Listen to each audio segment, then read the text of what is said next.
Gloire à Dieu. Gloire à Dieu. J'ai une équipée pour les offrandes. Seigneur, merci pour ces offrandes, Seigneur Dieu. Merci pour ton Église, Seigneur. Seigneur, bénis chaque personne qui a pu l'être, Seigneur, mais bénis aussi ceux-là qui n'ont pas pu, Père éternel. À toi toute la gloire, Seigneur Dieu. Amen. Amen. Voilà, gloire à Dieu. Écoutez, je suis content ce matin. Je suis content de pouvoir apporter la parole de Dieu. Comme je vous avais dit, vendredi, j'avais une grande crainte. Mais aujourd'hui, je sens la présence de Dieu sur moi. Et quelle grâce que nous avons de pouvoir s'entretenir de cette parole.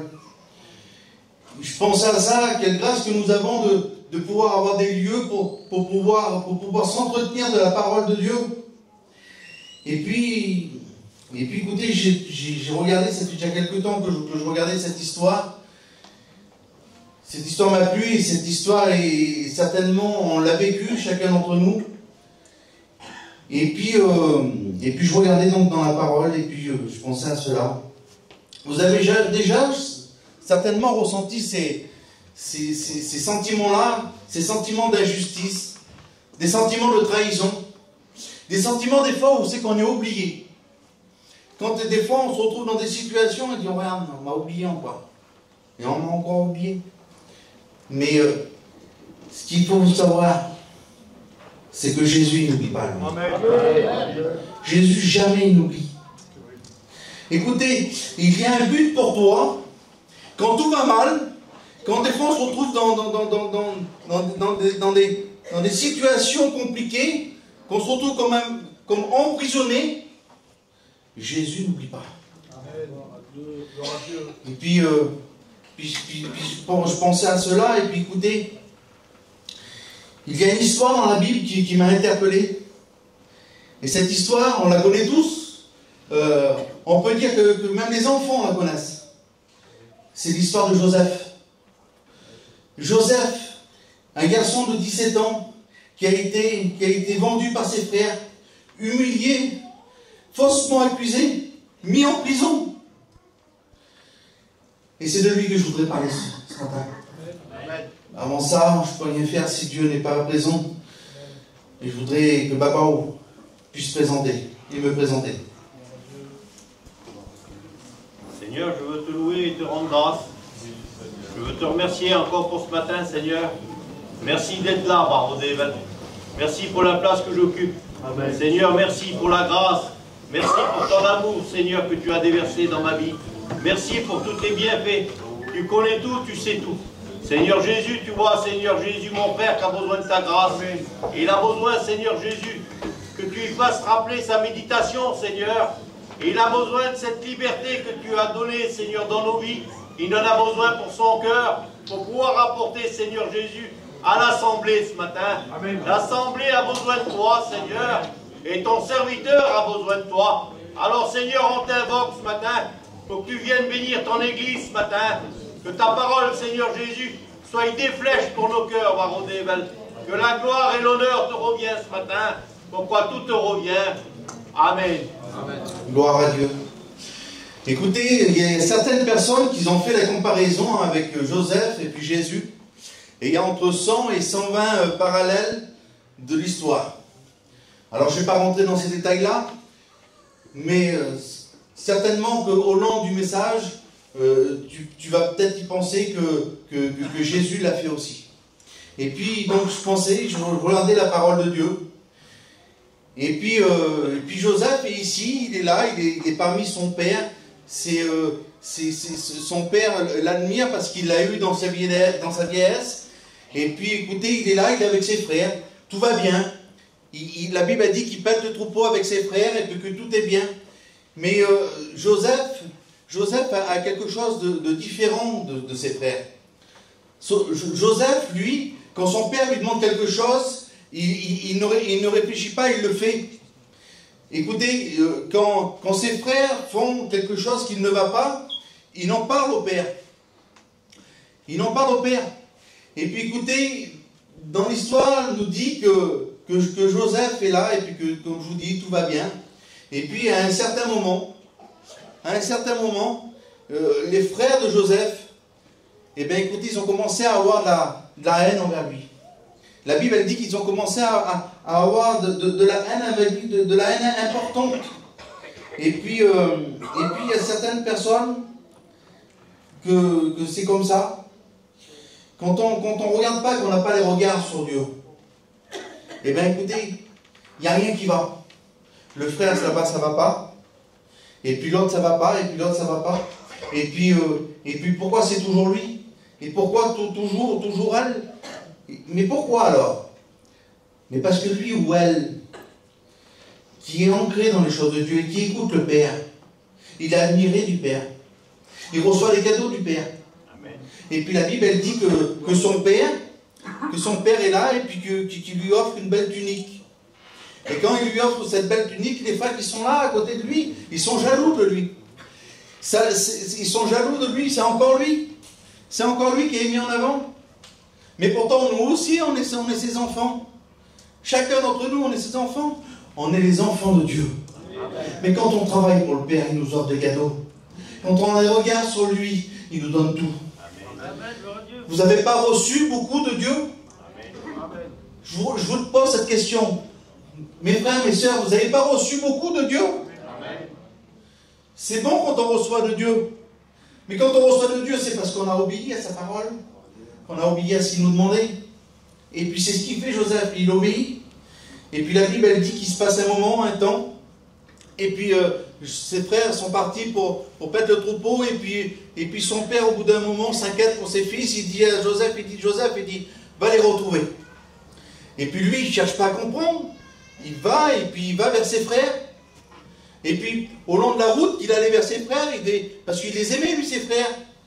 Il les aime, c'est ses grands frères, il les adore. Et puis quand il part, lui, pour aller là-bas, certainement qu'au long de la route, il dit, quand ils vont me voir arriver, mes frères, on va se manger un bout ensemble, je vais dire qu'est-ce qui s'est passé vers nous. Je vais dire que le Père, le Père a besoin d'eux, que le Père, il est là pour eux aussi, qu'il ne les oublie pas. Et puis, écoutez, la Bible elle dit que quand il arriva vers ses frères, le voyant arriver de loin, ses frères eurent le projet de le faire tuer. Ils disent, voilà le faiseur de rêves, le faiseur de miracles, parce qu'il dit qu'il a fait un change, et que dans les épis de blé, lui était debout, et ses frères étaient, et les autres épis, 11 épis par terre. Ce qui représentait lui et ses frères. C'était encore un moyen de haine. Il dit, voilà le faiseur de rêves. Et puis des fois, tu es sur ta chaise, toi, puis c'est encore lui. C'est encore lui qui est devant, c'est encore lui qui est en devant. Mais si tu veux être en devant, fais les choses que Dieu te demande. Si c'est lui qui est devant, ou elle qui est toujours en avant, c'est parce qu'elle obéit au Père. Parce qu'elle fait ce qu'il faut pour le Père. Si tu fais ce qu'il faut pour le Père, tu seras mis en avant aussi, toi. Ne te mets pas en arrière. Viens devant. C'est là qu'il est ta place. C'est là que Jésus te veut. Et puis écoutez, il arrive à ses frères, lui croyant qu'ils allaient le prendre et puis se réjouir ensemble. Mais au contraire, il le prit. La Bible elle dit qu'il le prit, qu'il le jetait dans une citerne. Puis écoutez, je réfléchissais à ça dans mon cœur. Quand il était dans cette citerne, il écoutait ses frères en haut, lui. La Bible dit que ses frères, une fois qu'ils l'ont jeté dans la citerne, ils firent un repas. Ils mangèrent ensemble. Et puis lui, il est dans cette citerne, il se dit, mais qu'est-ce que j'ai fait? Pourquoi je suis dans cette citerne? Pourquoi que mes frères font ça? Il y a des frères, des fois, qui font du mal. Il y a des frères, des fois, qui font du mal. Par des propos, par des mots. Il y a des frères qui te mettent en citerne, des fois. Des fois, tu es ici, et puis tu crois que tu vas bien, tu essaies de faire ton mieux pour le Seigneur, et puis tu as tes frères qui viennent, ils te disent un mot, ils te mettent en merde. Écoutez, il est dans cette citerne, lui, puis certainement que ça devait se chambouler dans sa vie, il a 17 ans, il se retrouve en miettes dans cette citerne.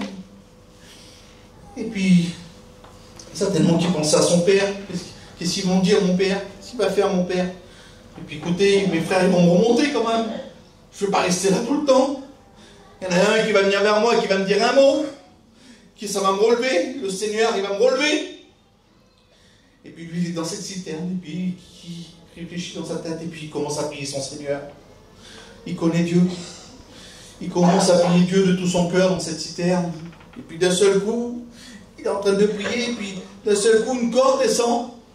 Vas-y Joseph, on va te remonter. Ah, merci Seigneur. Merci Seigneur, vous allez me remonter. Et puis là, certainement quand il le remontait là, il dit, ça y est, je vais retourner vers mon père. Je vais retourner vers mon père, ça y est, il me relève. Et puis là, la Bible dit qu'ils le prirent. Et ils le vendirent. Ils le vendirent à des marchands mondialites. Ils le vendirent pour quelques pièces d'argent. Ça ne vous rappelle rien? Quelques pièces d'argent? Jésus aussi a été vendu pour quelques pièces d'argent. Et puis écoutez, donc il est là, il se retrouve lié, les mains liées, marchant derrière une caravane, et puis il devait se retourner, et puis il devait dire, les frères, vous faites quoi là? Vous m'avez déjà mis en citerne, et puis maintenant vous me vendez? Mais je ne comprends pas. Et puis la Bible elle dit qu'il arriva au bout de quelques jours de marche, il arriva dans une ville qu'il ne connaissait rien, qu'il ne savait pas. Vous savez, des fois la Bible elle dit, le Seigneur il le dit, je vous enverrai dans des endroits pieux, dans des endroits peut-être qu'on ne connaît pas. Le Seigneur des fois te demande d'aller dans des endroits où toi tu n'as pas envie. Mais quand c'est le Seigneur qui te demande, quand c'est le Seigneur qui crée des choses pour cela, il faut être attentif à l'écoute de Dieu. Et puis écoutez, il se retrouve là.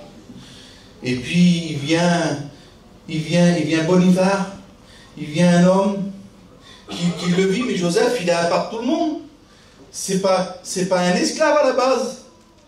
Joseph, il se tient droit. C'est un bel homme. Et puis il est remarqué instantanément. Boniface dit qu'il le prit, qu'il l'achète et qu'il l'établit dans sa maison. Puis au bout de quelques temps, parce que lui, il est là, il se retrouve, qu'il sait plus pourquoi il se retrouve dans cette situation, qu'il se retrouve ici. Mais en se retrouvant ici, il dit, mais non, je suis là. Alors je vais tout faire pour que ça soit bien. Je vais tout faire qu'il faut pour que ça soit bien. Tout ce qu'il me demandera à le mettre, je le ferai. Tout ce qu'il te demande, le Seigneur, fais-le. Fais-le bien. Et puis écoutez, il est là. Et puis il commence à s'occuper des tâches ménagères, des tâches que son maître lui demandait. Et il le faisait tellement bien qu'il est établi maître de la maison. À un certain moment, Boniface dit, écoute, tu as toute liberté sur toute la maison. C'est tout toi qui gères tout, c'est tout toi qui fais tout. Je te laisse tout mettre. Il est dit que Boniface ne s'inquiétait même plus de sa maison. Et que c'est bon quand on s'occupe de Dieu, quand on s'occupe des affaires du Seigneur, et puis qu'on sait que tellement qu'on le fait bien, qu'il n'a pas besoin de trop prendre, qu'il n'a pas besoin de venir vers toi et de parler par prophétie ou par message, parce qu'il sait que tu le fais bien. Il sait que tu mets tout ton cœur à le faire.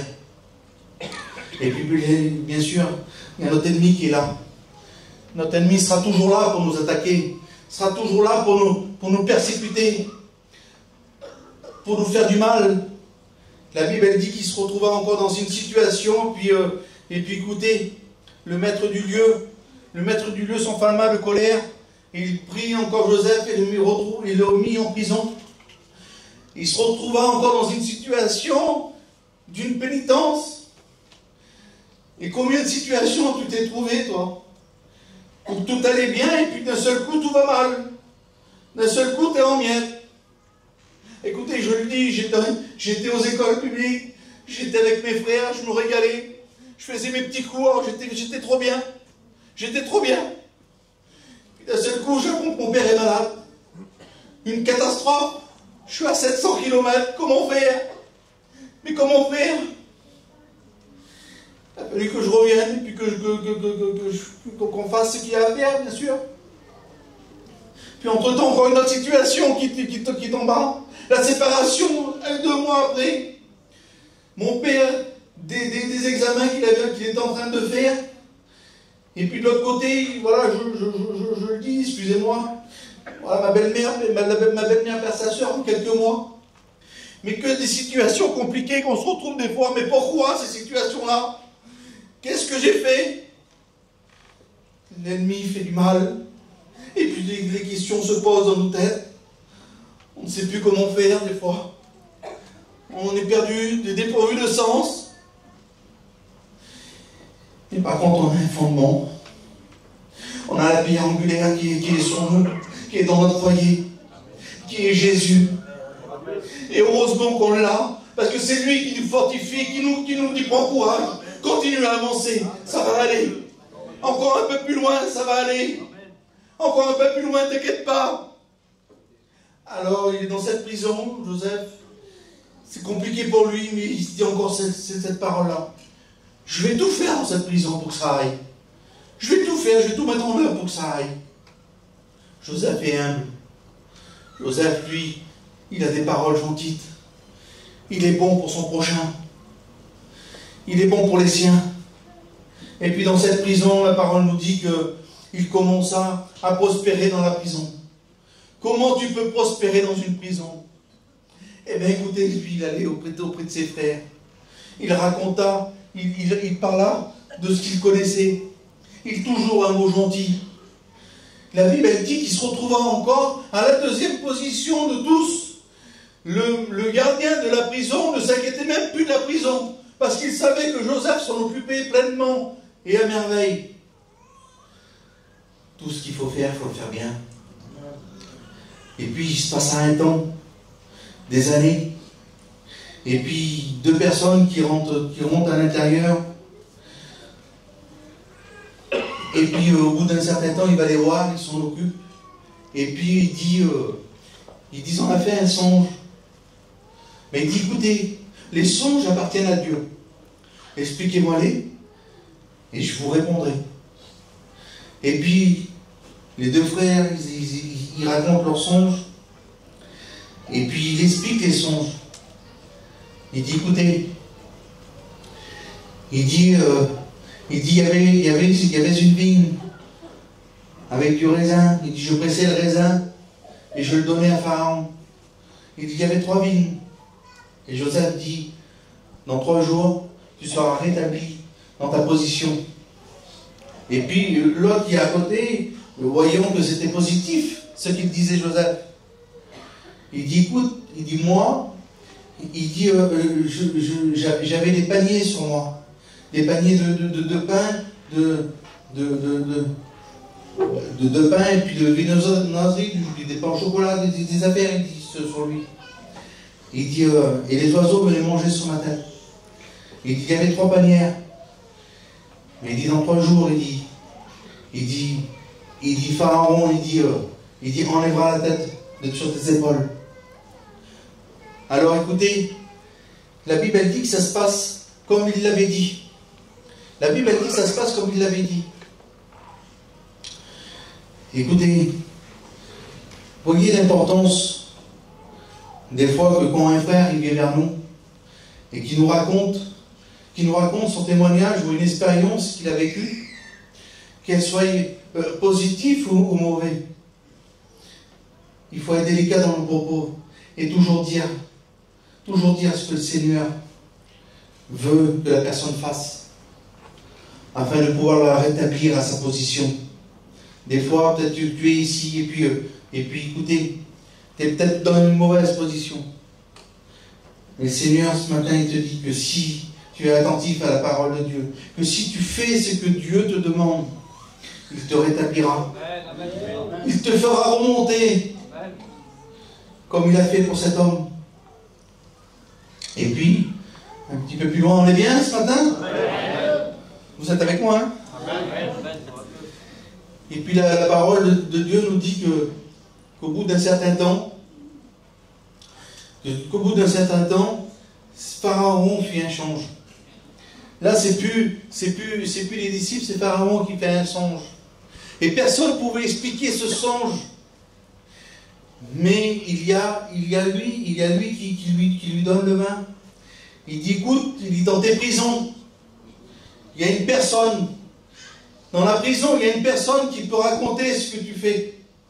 Qui peut raconter le songe que tu as eu. Et j'aimerais te dire que pour toi, il y a une personne aussi qui t'aime et qui peut t'aider dans ce que tu vis. Il y a une personne qui peut t'aider dans ce que tu vis. C'est Jésus. Jésus est la personne, Dieu est la personne que quand dans ta situation, c'est compliqué, que tu ne comprends pas, mets-toi en prière, lis la Bible, tu vas avoir ta réponse. Amen. Et puis, Pharaon dit, apportez-moi cet homme. Il le prit, et puis Joseph arriva devant lui. Et il dit cela. Il dit, j'ai fait un échange, mais personne ne peut me l'expliquer. C'est compliqué, personne ne peut me l'expliquer. Mais il dit, à Dieu, lui qui a l'interprétation des songes. Il dit, explique-moi. Et puis Pharaon, il est là, et puis il explique, il dit, écoute, il dit, il y avait 3 vaches, belles et grasses, qui mangeaient l'herbe, et puis qu'ils étaient belles à la vue. Il y en avait 7. Et puis il y a 7 vaches maigres, vilaines à la vue, qui étaient là aussi. Et les 7 vaches mangèrent les 7 belles, mais elles restèrent vilaines. Et puis il y a encore 7 épis. Il dit sur une tige 7 épis, beaux, éclatants. Et puis 7 épis vilains, qui mangeaient les 7 épis beaux. Et puis Joseph dit cela. Il dit, tu vas avoir 7 années d'abondance.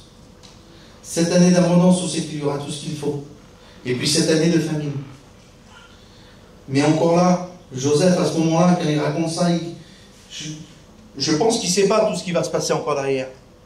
Il ne sait pas ce qui va se passer encore derrière. Lui, il dit cela, et puis voilà. Ce qu'il voulait, lui, c'était sortir de prison et puis avoir une petite place dans la liberté. Et puis il dit cela, il dit, trouve quelqu'un de confiance qui puisse faire des greniers pour ramasser tes grains afin de, dans les 7 années de famine, que tu as ce qu'il faut. Il dit, il n'y a personne autour de moi pour faire cela. Mais dis-toi, il dit, je t'établis. C'est-à-dire que dans une vie chrétienne, on a des hauts, on a des bas. Des fois c'est compliqué, des situations qu'on se retrouve, qu'on ne comprend pas les circonstances. Mais Dieu relève toujours. Dieu relève toujours. Et puis là, Joseph se retrouve, après Pharaon, c'est lui le plus important. C'est lui le plus important après Pharaon. Tout passe par lui. Et puis, le Seigneur le bénit. Il est bien. Il se marie, il a des enfants. Il prie son Seigneur. Tout est bien. Mais voilà, il a toujours cette pensée-là. Il a toujours quand même la pensée de ses frères. Il a la pensée de son père. Et à un moment donné, il les voit arriver. Il voit arriver ses frères qui l'avaient vendu. Lui, c'est Joseph. Et puis écoutez, même que des frères font du mal, même que des sœurs font du mal, il faut pardonner, la Bible dit. Amen. Il faut pardonner, la Bible dit. Et puis quand il vit ses frères s'avouent en lui, il meurt pour dire c'est moi, c'est Joseph. Mais il ne peut pas le faire d'un seul coup comme ça, c'est trop compliqué. Ça fait trop d'années. La Bible dit que ses frères ne le reconnurent même pas. Écoutez, il se retrouve là. Et puis donc, la situation se passe. Écoutez, je vous passe au cours. Je ne veux pas prêcher longtemps parce que je voudrais qu'il y ait de la place de la prière. C'est ça l'importance. Et puis écoutez, il est là. Et puis il voit ses frères. Et puis voilà, je vous passe au cours. Donc, au bout d'un moment, il renvoie à ses frères et puis il dit, il en garde un, il dit, si quand vous revenez, il faut que vous me rendez mon petit frère et je veux le voir. Il faut que vous me rendez votre plus jeune frère, je veux le voir. Il veut voir tous ses frères, lui. Et puis la Bible dit qu'au bout d'un certain temps, ils reviennent. Ils reviennent. Et quand il vit tous ses frères, il se présente à lui, il dit, c'est moi. Il dit, je suis Joseph. C'est moi que vous avez persécuté, que vous avez vendu. C'est moi. Écoutez, comme je vous dis, des fois, il y a des situations qui sont très compliquées. On ne comprend pas tout. Là que je vous parle aujourd'hui, ça fait quelques jours que je médite la parole de Dieu. Écoutez, toute la semaine, ça a été bien, je méditais la parole de Dieu, puis tout était bien. Puis écoutez, hier soir, qu'est-ce qui s'est passé? C'est pour ça qu'en un instant, c'est compliqué, mais quand on n'est pas ancré dans Dieu, c'est encore plus. Toute la semaine, j'avais médité, et puis de seul coup, ma belle-mère, ça faisait quelques jours qu'elle avait mal de tête. Le docteur, il vient, il dit, écoutez, emmenez-la aux urgences, il dit, c'est peut-être important. Et puis ma tante qui était là aussi, quelques jours que ça fait qu'elle est malade, que c'était important aussi, le docteur a dit, écoutez, vous allez à l'hôpital, c'est important. Puis je dis, c'est pas possible. Donc ils partirent à l'hôpital, et puis on attendait les examens, des résultats. Et je disais, Seigneur, je suis comme ça. Hein. Et puis là, écoutez, mon petit bébé, ça allait bien. Puis là, d'un seul coup, 39 de fièvre, le petit bébé. Mais je dis, c'est pas possible. Mais je dis, pourquoi alors? Et je dis, pourquoi alors? Puis je me suis mis en prière, je me suis mis vers moi, puis j'ai prié. J'ai prié le Seigneur. Et puis, ça faisait référence à ça.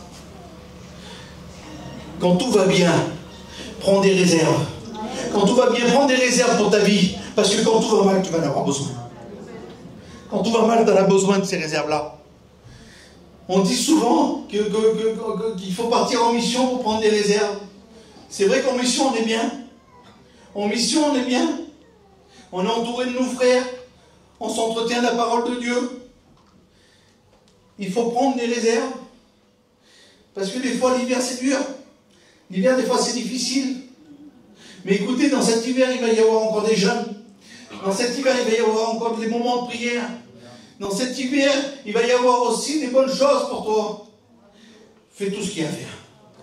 Fais tout ce qu'il y a à faire. Prends toutes les réserves que tu as. Vous savez, on vit des temps difficiles.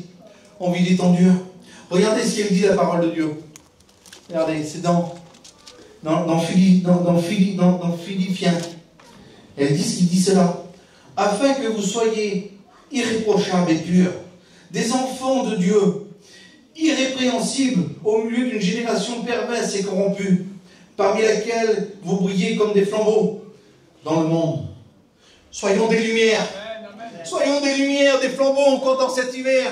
Que les personnes qui ne connaissent pas Dieu voient que nous resplendissons, que nous sommes des enfants de Dieu. Faisons les réserves pour pouvoir, qu'au temps difficile, mais nous sommes encore des lumières. Mon petit Seigneur.